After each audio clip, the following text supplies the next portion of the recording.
My guest today is writer-director Freddy Macdonald, and he is a Student Academy Award winner and the youngest directing fellow ever accepted to the AFI Conservatory.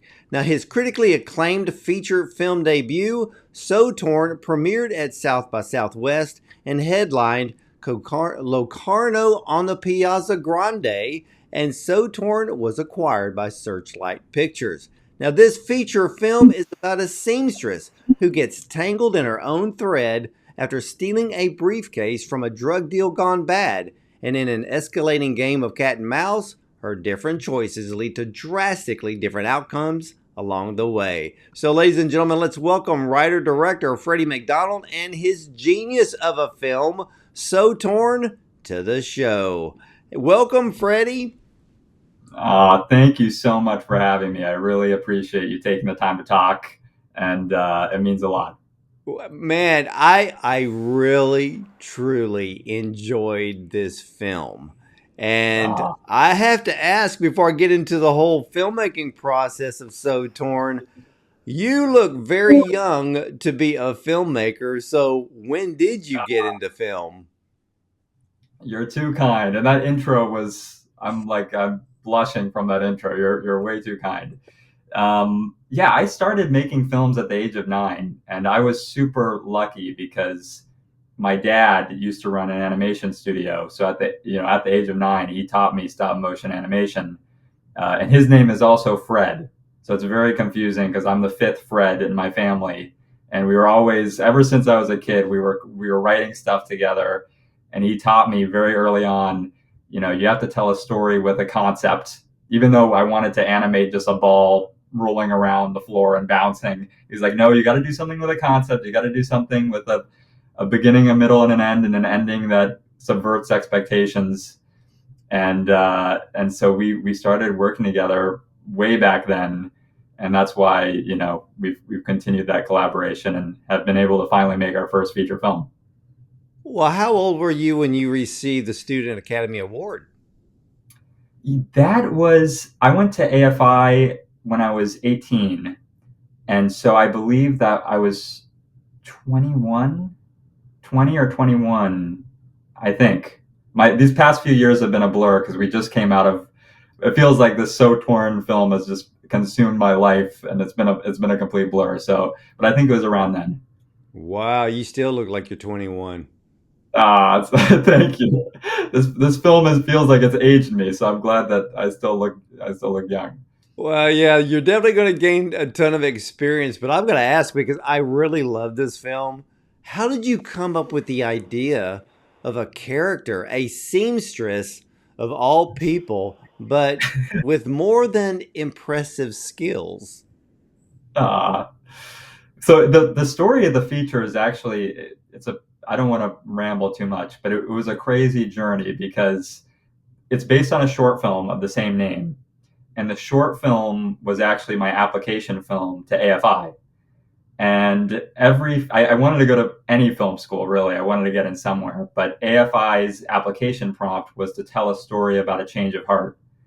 And my dad and I were trying to think of a story that could check that box. And we were very much inspired by the work of the Coen brothers, and specifically No Country for Old Men, and that premise of coming upon a drug deal gone bad. But we were trying to think of an angle there with that premise that we've seen so many times, and try to spin it on its head with a protagonist that we've never seen in that setup before. And that's when we pretty quickly came up with a seamstress, because we loved all the juxtapositions that come with a seamstress in terms of the thread, in contrast to the blood on the road. And then we just kind of spiraled with her car and all these ideas. And so we shot the short film, which is essentially the inciting incident of the feature, when she comes upon the drug deal and she makes that first big choice. And we didn't think much of it, and we blasted it out to the world, as you do with short films, and just hope that it gets seen. And it was just this incredibly lucky situation where it got passed along and ended up in the hands of Joel Cohen, who was my biggest hero, and of course, inspired the whole film with No Country. And so he wanted to meet for coffee, and he said, "You guys should turn this into a feature and do it the blood simple method. Um, and I want to see what happens when the seamstress uses her thread some more." And so that's what really kind of. I'm sorry for the long ramble, but it was No, no, because that's what long. this is about. I mean, there's a long, films, there's big backstories behind them, and that's the only way people are going to know how things get done. And No, and for you, it's having the right person, the very right person, actually no. seeing the film. So, that's the thing Oh, about filmmaking. It's part magic and it's part miracle. it is.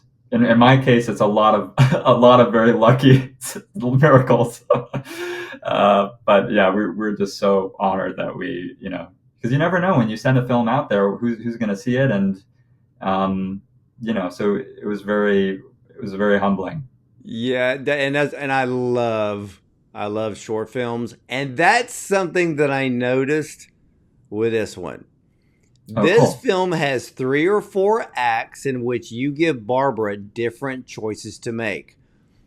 But Yeah, you're the only one I've ever seen that's able to perfect this type of storytelling, because it's not like Groundhog Day, it's better because you're not replaying it. This all the ideas come with choices, so it's like watching 3 or 4 mini movies in one. oh, thank you so much. I'm so glad you felt that way. And the turning the short film into a feature was an incredibly hard journey, because I love shorts, and I love having that short form canvas to really try to perfect. And it's bite size and you can fully control it. But when we were trying to turn it into a feature, it was, I think, in the end, around 40 drafts, because we did a version that was completely linear. Um, we did 18 drafts of that version, and that was just a nonstop note giving process at AFI, because I was developing it there. And on the 18th draft, we got the same notes that we got on the first draft, and we were like, "Oh my god, this short film is impossible to adapt to this, to a feature." But then I can't take credit for that three story structure, because we were very much inspired by a film called Run Lola Run, which is just a brilliant film that has a similar kind of theme of chance, and you get to see what happens when a character goes down different roads. But we wanted to kind of make it as heightened and overt as possible with the thread motifs throughout the film. And so I'm glad you appreciated it, and you liked that direction. Well, yeah, because when you're looking at these 3 different choices or 3 different stories, and without giving the ending away, it really all came down to one simple motion, Yeah, and that we are truly in control of our destiny, because it comes down to a choice. And you show that in different ways, which was the coolest thing about this oh, movie, because I'm in all honesty, I'm waiting for yeah. the sequel. That's so good. That's very, very kind. Thank you so much. I would love. I mean, I we got so wrapped up in, as you can imagine, all those thread Rube Goldberg contraptions throughout the whole thing. And even though the film's done now and we're sick of thread, my dad and I still can't stop brainstorming schemes. We just keep thinking about, oh, what if we had a. So I don't think that will ever leave our heads as much as we want Well, I looked at it as it was almost it's like a combination, and this is from Barbara the character. It's a combination of James Bond, Mission Impossible, without any to. crazy stunts, because I'm like, what Yeah, else could she do with that if she was taking that up to a higher level? yeah, You know, Com- and completely. So because, and I'm not gonna, and like I said, I'm not giving the ending away, but then you're open to creating a whole new story. Yeah, yeah, exactly. So it's, I mean, we would love to have the honor to do another Rube Goldberg contraption on a bigger scale. And I think what was really cool about this film as an exercise for us is really thinking about, when you're confined to practical props and very tactile filmmaking, what can you do in a room with a genius seamstress and her ability? And that was really fun for us to explore because we wanted to make sure all those schemes worked practically, as heightened as the film is and as wacky as things get. All those schemes worked on set because we didn't have the time or the money to for them not to work, so we had to shoot them practically. Well, it's like taking elements of MacGyver and using what you have on you and around you, and that's what made a lot of these scenes very fun and very tense to No, thank you. watch because you're not knowing if it's going to work or is it going to work in time. Yes, yes, and I had never seen MacGyver up until my dad and I we were like looking at all these reviews, and it kept saying MacGyver, and we're like, we haven't seen this. We should watch this. And just like about a few weeks ago, we watched some episodes, and we're like, oh my god, we completely ripped this off. Also, this is like Yeah, yeah, but you got to watch the original okay. MacGyver. Oh, cool. The Yeah, the original. original, not the comedic version. Yep. Um, but Yep. but there were two themes that I noticed in this film, Yeah. and it was that we have the power to make a choice, and that children, or in this case, young adults, wanting to break free from their parents' strongholds, either mentally or physically. Why did you want to explore those themes in this film? Yeah. So yeah, a lot of people see the parental side of the film and think, "Wow, I know you work with your dad, but I don't want to know what goes on in the writing room there because there are some dark parental themes throughout." So, but the first theme that we were really drawn to is this theme of choice and chance, and it actually took a long time to figure out what the film was about thematically because we were working with the short film and we were trying to expand that, and that's why I think it took so long to figure out what the script was because we didn't look at the short film objectively and ask what is this film about, and only when we did that we were like, oh, this is the AFI prompt, this is a story about a change of heart, this is a story about a big moment of decision about choice.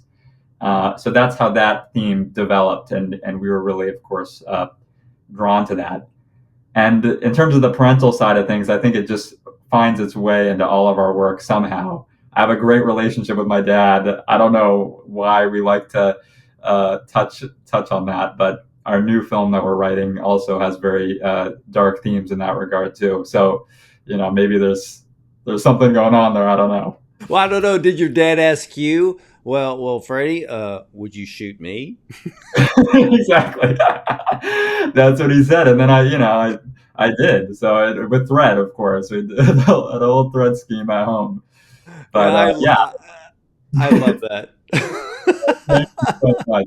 I'm glad Yeah. you enjoyed that. Well, Barbara, she was struggling a bit with self-esteem since she didn't have her mother's guidance anymore, but her talent as a seamstress seemed to go unnoticed or maybe underappreciated, which was interesting because it's not that you dumbed down her talent. It's like she had this extremely amazing talent that she never really has shown the world. Yes, yes, yeah, and that was the intention, was and of course it was very hard to find that balance of when, because we love reveals and we love we wanted, when we see the short film and the feature, we wanted that still to be a unexpected payoff. Like, oh, how does she have this incredible ability? And for that to constantly subvert itself and escalate throughout the film. But it was very hard to figure out, when do we establish this talent first, and you know, and a lot of that was kind of done subtextually through the production design of her home, in terms of those talking portraits and all of that, to establish her connection to Thread, but not overly reveal her ability.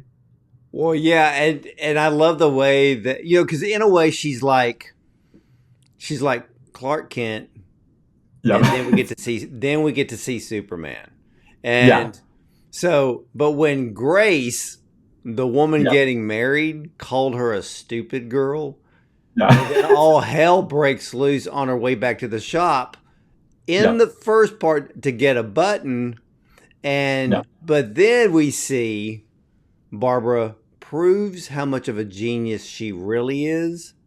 And again, it was like watching James Bond and Mission Impossible all at the same time, because the first time when she shows what her interesting talent with thread is, I was blown away. I'm like, uh-huh. what is she doing?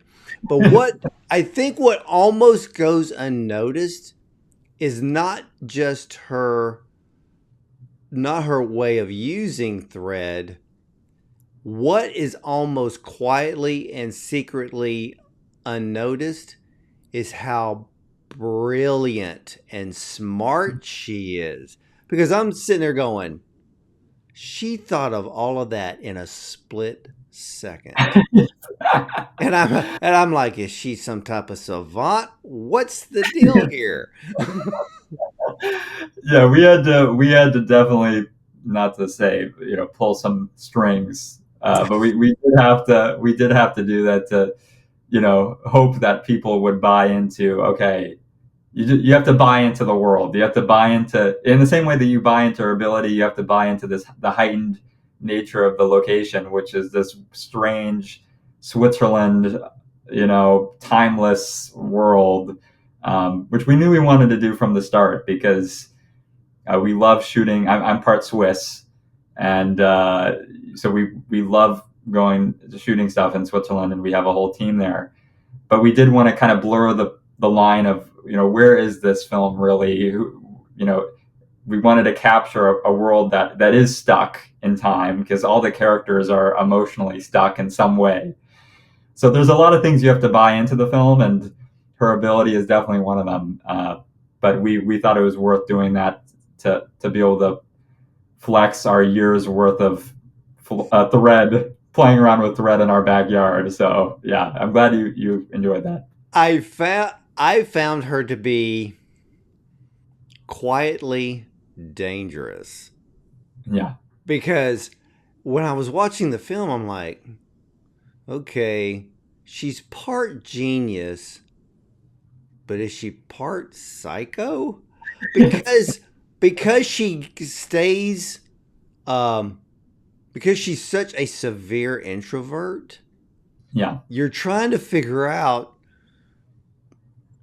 where what her thought process is, because she's walking around with a lot of emotional baggage. She yeah. stays quiet, she doesn't backtalk, she doesn't raise her voice. It's almost like she lets her thread do the talking. And I love it. so I was kind of wondering, she's still looking for her own identity. So for you and your father writing this, how did you create this character and her mindset?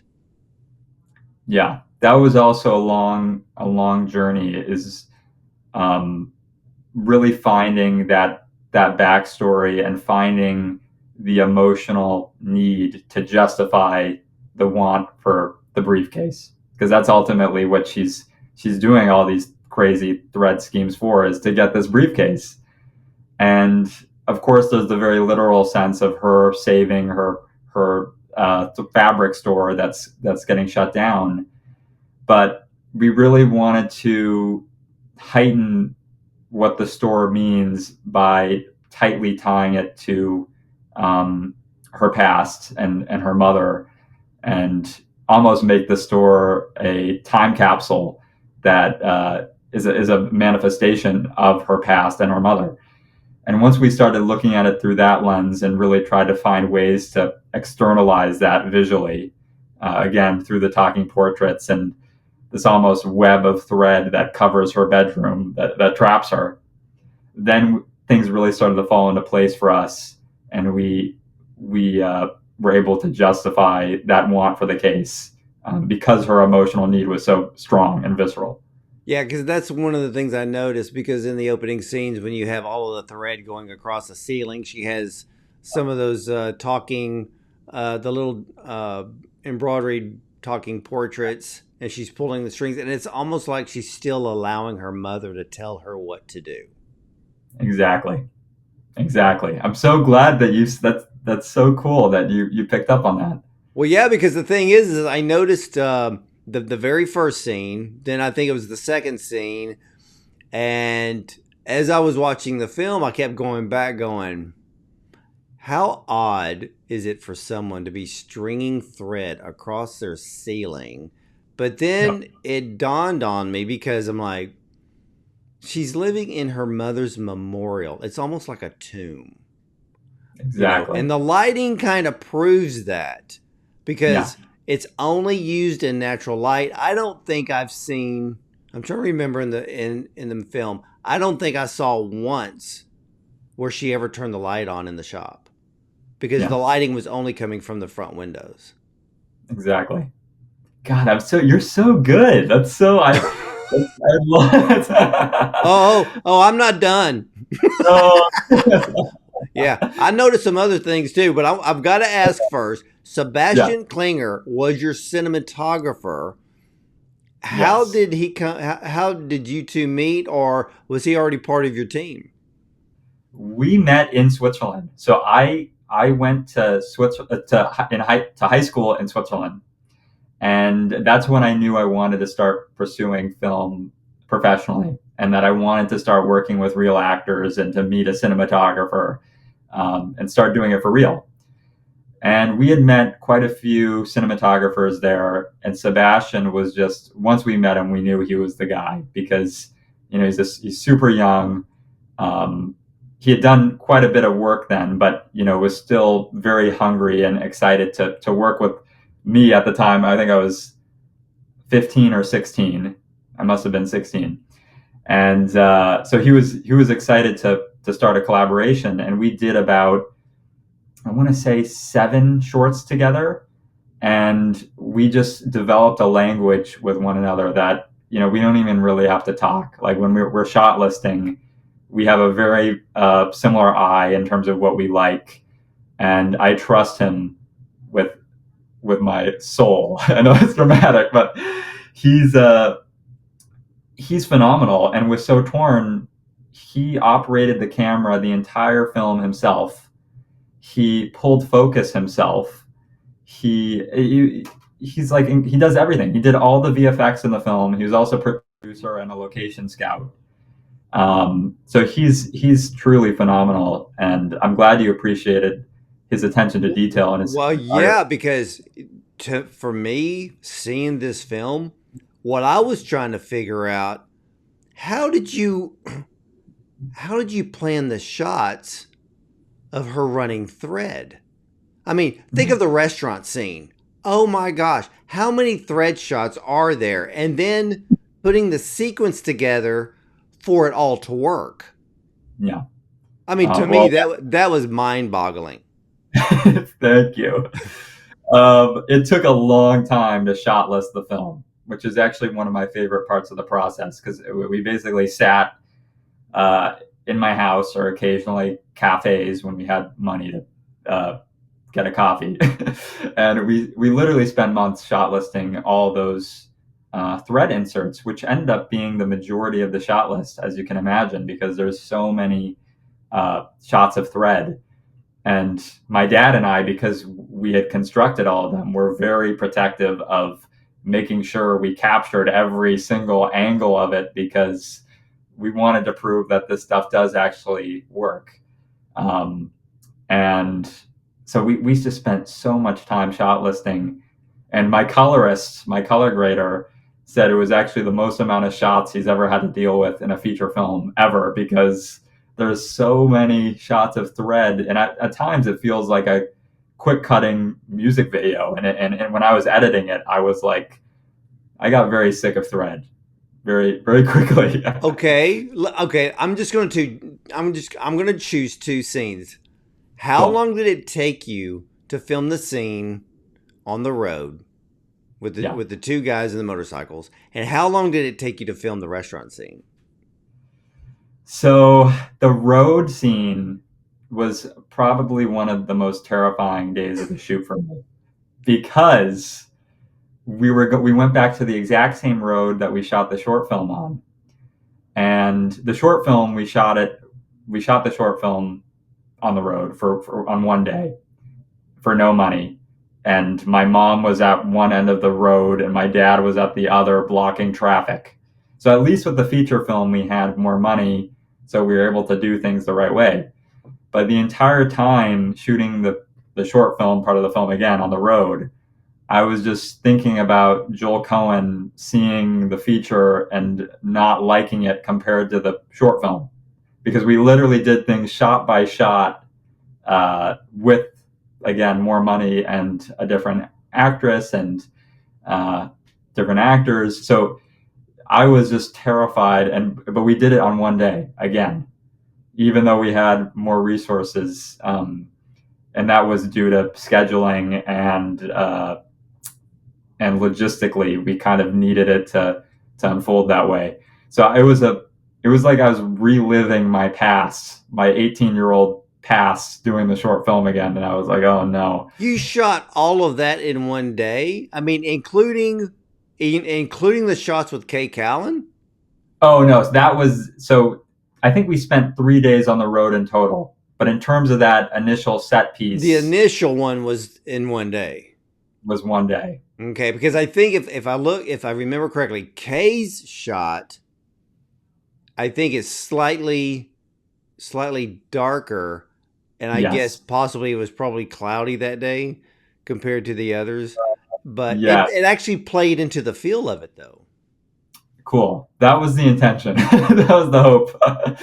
And that's the nature too of a premise like this, because it rains a lot in Switzerland, and the scheduling became a nightmare because Kay was in town for a certain number of days, and then it was raining, and so we had to make it work. But luckily, Kay is just an absolutely brilliant actor and able to pull anything off, no matter how cold the road was or anything. She's just phenomenal.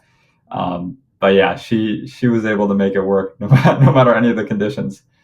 Well, how long did it take you to film that restaurant scene? Oh yeah, so the restaurant was, I think we spent 4 days in the restaurant.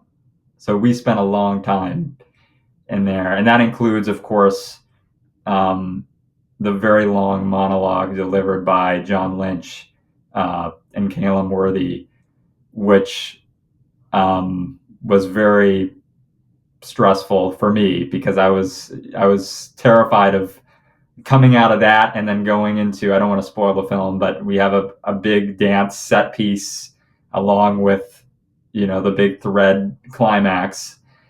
But luckily, the diner was actually some of the easiest stuff to shoot, because everyone was such a pro. I mean, I think John delivered that monologue in, I don't think, I know he did it in one take. And Really? yeah, He was so he was scary. I was scared on set. I was scared on set. He was really really intimidating, and he was in character most of the time too. I mean, he was just so um, commanding, his presence, and I knew once he did it, I was like, I can't ask him to do it again. I mean, he nailed it on the first time, and Calum too. I mean, they're both so talented, and Calum also just barely did. Everyone, Eve would just Yeah. do the scheme. She would do it on the first take, and I was like, how did you do that? So yeah. Well, there's something I went back because I kept noticing something in this film, Yep. and I know there's a reason for it. Okay. I noticed the colors of blue in this film. Grace's eyes, um, Yep. or was it Barbara's eyes? Always getting those two mixed Yeah. up. Yeah. They So all have those eyes.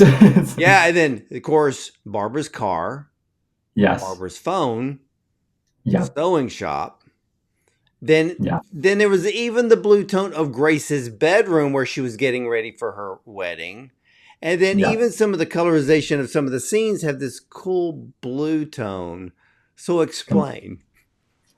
Yeah, we Sebastian, and this was part of the shot listing process. We love talking about color palette, and I'm glad that you felt that because we really wanted to, even though the film is three separate stories, we wanted them to have a greater color narrative. Um, and so the first story very much leans into that blue palette. And then the second goes into this kind of yellow Kay Callan world. And the third is, there's this very rich red in the diner. So we wanted to kind of parallel that with the thread throughout. But the blue was very, if you can't tell by my terrible backdrop and my bed sheets. I love the color turquoise, and I just think it looks fantastic on camera. And so we wanted that color to be Barbara's status quo color. We wanted that to be the color that traps her, and that's why um, her fabric store very much has this kind of turquoise blue, uh, somber aesthetic. Um, but on her journey to the revelation that she doesn't need the store and that she should let go of the past, this this yellow and ultimately red infiltrate that blue palette.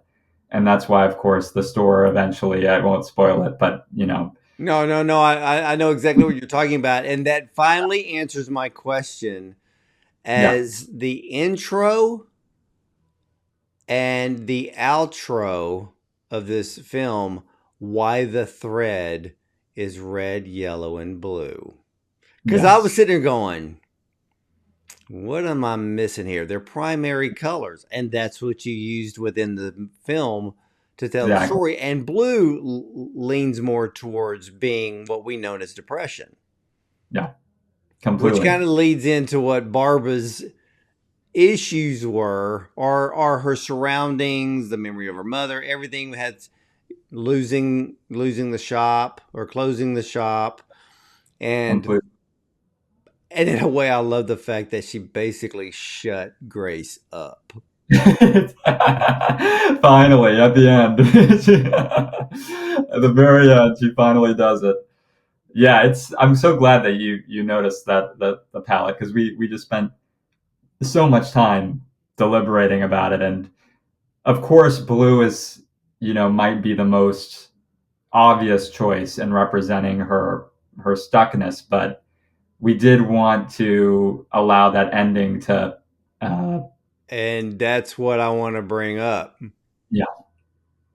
yeah, because yeah. it's awesome. Oh, Because that ending shot of Barbara's face is just beautiful and says so much about what is next for her. Because I'm not going to say what happened in the scene, but I yeah, love the way that you took all of her choices and then this particular one and yeah. how you ended it. You're like, Oh, oh, cool. But with the shot of the sunlight coming upon her face, I was like, "Oh man, this is awesome." Because it's because I watched that stuff. I'm looking at colorization because the general public doesn't know that a lot of films colorization is there telling the story, it's setting the mood, it's part of a character's countenance or demeanor. So it yeah. plays a lot into it. And that's the reason I kept looking at the color. I'm like, every color in this film means something. And it's Oh. part of the story. But that ending shot of Barbara's face, oh yeah. When I saw that, I'm like, I want to see a sequel. Well, if Sebastian were here right now, he'd be over the moon that you said that, because we actually had a lot, and of course I know this is tricky not to spoil what the ending shot is, but we had a lot of discussion about the time of day to shoot that, because the town we were shooting in, it's wedged in the Alps, and the sun is only up for a certain amount of time because it's going behind the mountains. And basically he was like, we have to, we did several takes where she was in shade, and I was so happy because Eve's a phenomenal actor, and she nailed it, and she delivered this incredible performance in the shade. And Sebastian was like, I was like, we got it, we can move on. And he was looking at his clock, and he's like, in 5 minutes the sun is going to crest over that peak, and I want to be rolling when that happens, and we should time it perfectly so the sun comes up during the shot. And I was like, you're crazy. I'm now going to have to ask Eve to do this performance again after she already done it twice. And everyone was freezing. But I was like, like I said, I trust Sebastian 100%. I was like, okay, let's do it. And that's the shot that you see in the film. The sun rose during Eve's performance and completely backlit her, in a way that I don't know how he did it, but See, it's great. this is another film that I've heard this year where the cinematographer captured sunlight, not using artificial light, not adding light in post, but Yeah, using real sunlight, because there is something so natural, so authentic, and it's yeah, much more beautiful because with natural sunlight, there's just something about it you cannot duplicate in yeah. post. And that shot, I mean, I literally just pause it and I'm looking and I'm like, oh man, because I'm looking at it like they really this is real sunlight. And Oh, to hear thank you. you tell me that it is real, oh man, that just made this film even more, because that's the stuff I love. If I know all the little details, to me, it just makes the film that much better. And when I hear people go, "Oh, I hated that picture," and I'm like, "Yeah, that's Yeah, because you're just watching it and staring at yeah, your phone at the same time." I'm watching a film for a reason. And yeah. that shot, though, that Oh, shot, oh my gosh, yeah, you got to hand it to Sebastian. Yeah, completely. cinematographers, in a way, they're kind of directing. They are, they are, and I can go on and on about. I mean, and he is so talented, because we shot the film on a Sony FX6, which is a documentary camera. And we didn't shoot it on an Alexa Mini, or we didn't shoot, not to get overly technical, No, but no, we no, no. I know a lot of people that use like the Alexa LF, and they're choosing what lenses from Leica to Nikon. And you yeah. used a Sony FX6. I would have never guessed. Oh, thank you, But that's all Sebastian, and that's the reason why I'm comfortable doing that with him, because we knew we had to move fast, and I knew that he would be able to make any camera look like an Alexa. So that's why that's why I trust him so much. Yeah, because I kept looking at because when I'm looking, not just looking at watching the movie, I'm like, okay. I mean, because a lot of times people don't realize, if you go on IMDb, nobody Yeah, tells you what camera they used, so you don't really know what the equipment was. And so I'm yeah, looking at this, watching the movie, and I'm like, what did they use? yeah, Because I knew it was digital, so I knew it wasn't film. But I'm like, but what did they use? Because I like films where there's just this particular look, and yeah, you can't put your finger on it. But to do a feature film with a camera known to be used for a documentary, that's, I mean, it's kind of like going back and looking at Christopher Nolan using an IMAX camera to uh, shoot Oppenheimer. yeah. I mean, go with the bold choice and do something different. Yeah, and now especially, the image quality is so good no matter what you use. It's really it's really the cinematographer. And Sebastian wanted something that was going to be lightweight, that he could operate. Um, and I knew that I was, kind of pushing a shot list. So some days we had to do over 100 shots a day, which was just unheard of if you're using an Alexa Mini or something of that size. So we knew we had to move fast, and but it's always the cinematographer. Oh yeah, oh yeah. Well, you have a stellar cast in this film. You have Eve Conley, Callum Worthy, John Lynch, Kay Callan, Caroline Goodall, to name a few. What was the casting process like, and how long did it take you? It took a good amount of time. I mean, we work with Sharon Howard Field and Nathan Wiley, and they're incredible casting directors.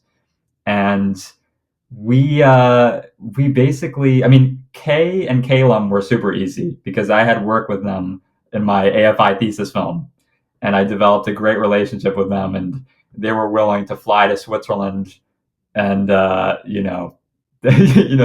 do whatever I asked in the cold weather. Thomas Douglas also I had worked with before, but everyone else was through Sharon and Nathan.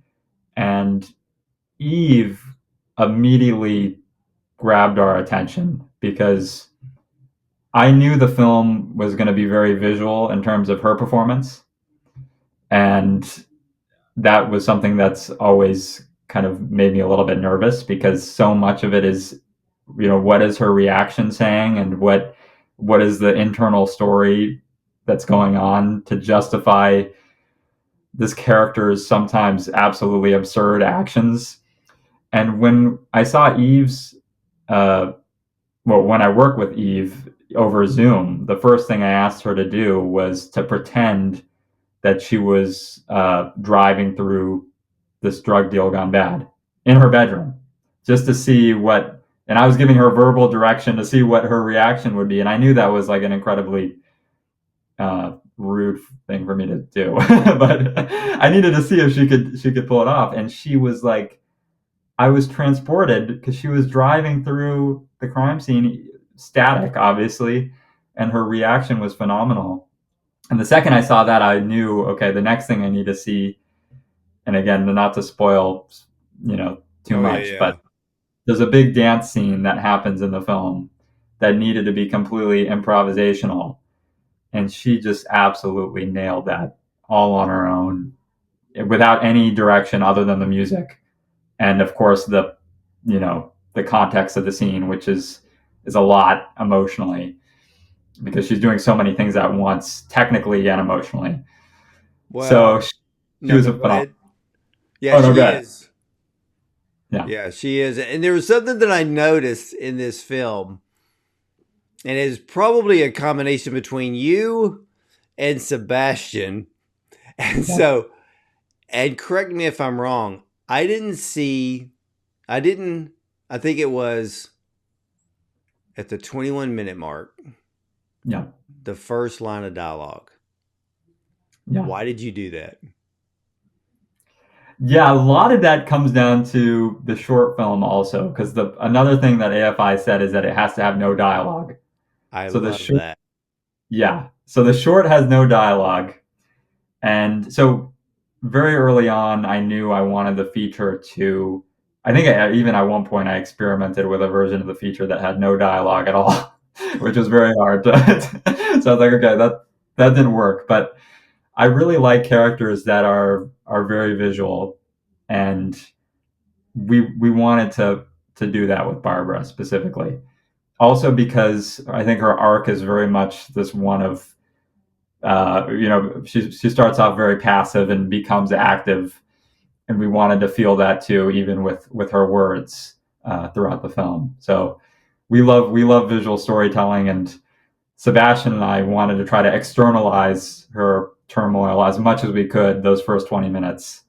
But it Yeah. keeps your attention because from her movements, her acting, the camera shots, you know what's going on. Nobody has to say a word. But what was really funny about that was is when she drove through the accident scene. Yeah. She never says a word.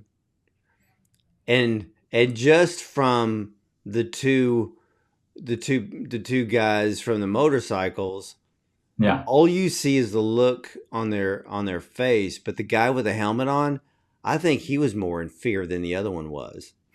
Yeah. They were both. Because he's like, because that's where part of me was going, this girl is psycho. You know, Exactly. because you got that Alfred Hitchcock kind of feel in that scene. Because Thank you're you. like, but it was awesome. Yeah. Thomas and Caleb, they had to spend so much time on that road. I mean, just laying there. And even though we had the road blocked off, we still had every 10 minutes trucks and cars passing by, and they wanted to kind of stay in that world, so they would just stay on the ground in that position. So they were fully in it the whole time, and that's probably why they both looked terrified. Let alone also Eve's brilliant performance. But yeah, we kind of wanted to play with this character's. I love characters that are morally ambiguous, and we knew it was a risk to start the film with this, perfect crime that was anything but perfect. And a lot of early drafts, I got notes of people saying, I don't want to read the rest of the script because you have your protagonist killing or attempting to kill two people right off, on page 10. And that actually kind of excited my dad and I, and for better or worse, that's what we went with. Well, okay. So this film has been making the film festival rounds. What Yeah. has been the audience's reaction to it, and what are some of the questions you get? Yeah, it's been a very interesting experience because we premiered at South by Southwest, which was a dream come true because that audience was super kind and receptive, and also just very. It's a very specific audience. They want something that has commercial sensibilities for the most part, but that still is original and fresh.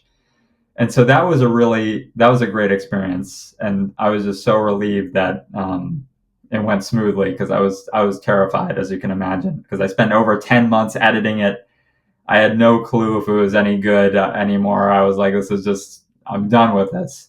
But thankfully, South by there was a lot of enthusiasm for the thread. We even had people showing up for multiple screenings, coming back to watch it again, wearing like thread shirts. Even I was blown away. And then we went to Locarno, which was a dream come true, to bring the film back to Switzerland. And we were on the Piazza Grande there, which is this crazy outdoor venue with 8,000 seats. And so it was terrifying introducing the film there. But it's also a very art house oriented festival. So we were kind of a sore thumb in the lineup, or we stuck out in the lineup because we were one of the only kind of genre leaning films.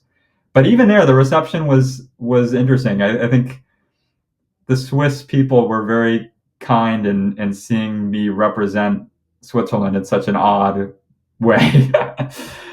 So both our major screenings went well, and it's been cool seeing it finally get out in the world, and just lots of thread questions ultimately. Yeah, I can imagine. I can imagine. So when is this film going to be released to the public?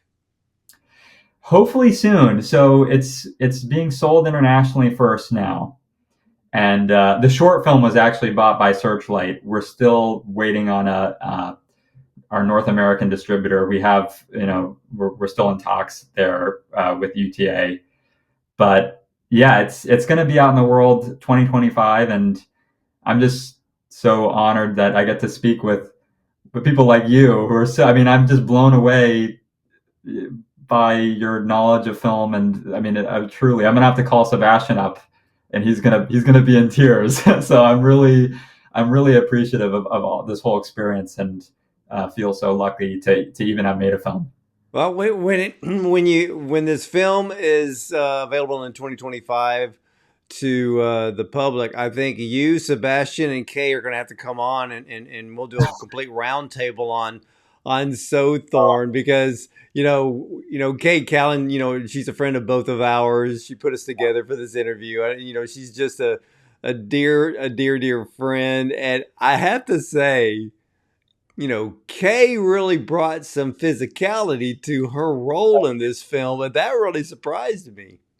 We have to do a roundtable because I haven't spoken about Kay enough. Because Kay, and this is the last big thing I'll say here, Kay is truly, and I knew this when I worked with her on my thesis film, but she is just such an incredible actor in every sense. And I'll never forget when she read my thesis film, she was like, you have to get rid of these parentheticals. Because I was writing in my script a lot of parentheticals giving actors very specific emotional direction.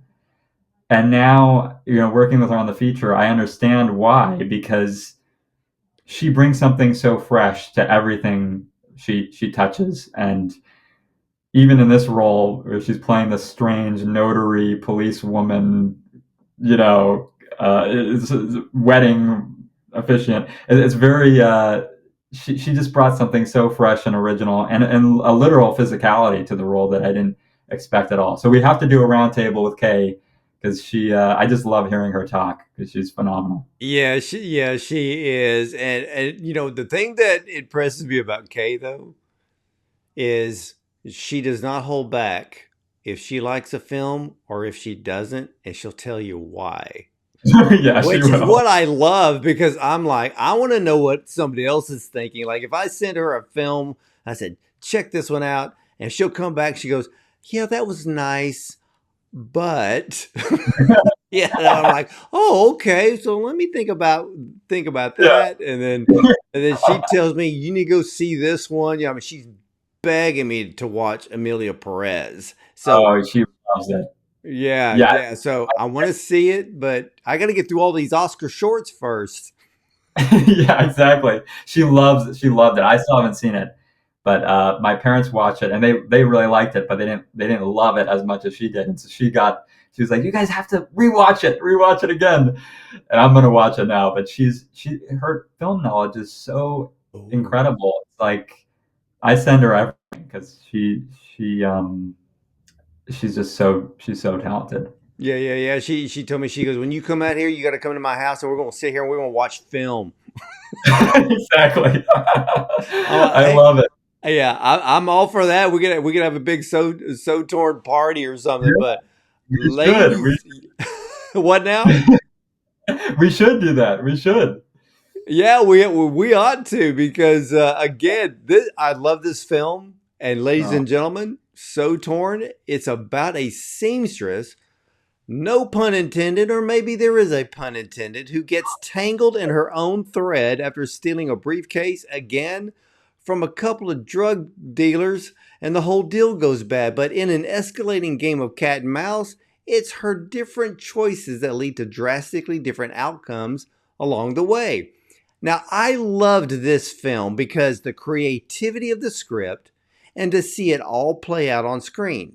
This film brings the story to life with motion, minimal dialogue, which you may not notice as you're going to be so enthralled in the storyline and watching it play out, and how each of Barbara's choices, well, it's something to see. But with Switzerland as the backdrop, it plays well together with the skill and the beauty of sewing. And in this film, every thread comes together and comes full circle from beginning to end. And once you see this film, you're going to be like me and anticipate the making of the sequel of So Thorn. So it's time to grab more needle and thread and make it happen. So, Freddie, I want to thank you so much for sharing this very, very cool feature film with us today. Uh, Again, I know that actress Kay Callan and I have been talking. We both agree a sequel should be in the works. And as we all know how the film industry works, films come together once you, well, sew up all the loose ends. oh my, you are phenomenal. You're way too kind, by the way. You're way too kind. And I'm so appreciative of you taking the time to not only watch the film, but to talk. And I'm so glad that Kay set this up. We all have to get together and watch some films. Yeah, I think so. I think I'm going to need to make a special trip to LA, and we all get together, watch films, and see what happens from that. Or who knows? Maybe we'll end up writing a screenplay. One will never know. But Exactly. that's the beauty of film. But again, Freddie, man, thank you so much for coming on to share this film because I loved it. And I know that when it's going to be available to the public, first of all, let me know that because then we're going to do this again with a full blown roundtable to talk about this film and then get the public excited. And ladies and gentlemen, you should be excited now because we've given you some little secrets and tidbits and backstories on this film, So Torn, and you're gonna be like me. You're gonna like, I want to see this. I said, look, think about Tom Cruise with a needle and thread, and that's so torn. Except Barbara's not hanging off the side of an airplane. Exactly. In the sequel, we'll make it And, happen. Fred. and this, yeah, I know. Yeah, so we'll see what she does with a little light blue Fiat 500 in the sequel, and because I want to see that big spool of thread on the back end, that's got to play into a new storyline. It has to. It has to. Again, I'm so appreciative, and a huge, huge thank you for taking the time. It means the world. You're very welcome, Freddie. And hey, ladies and gentlemen, I want to thank you for watching. You're either going to see me at the movies or from the red carpet.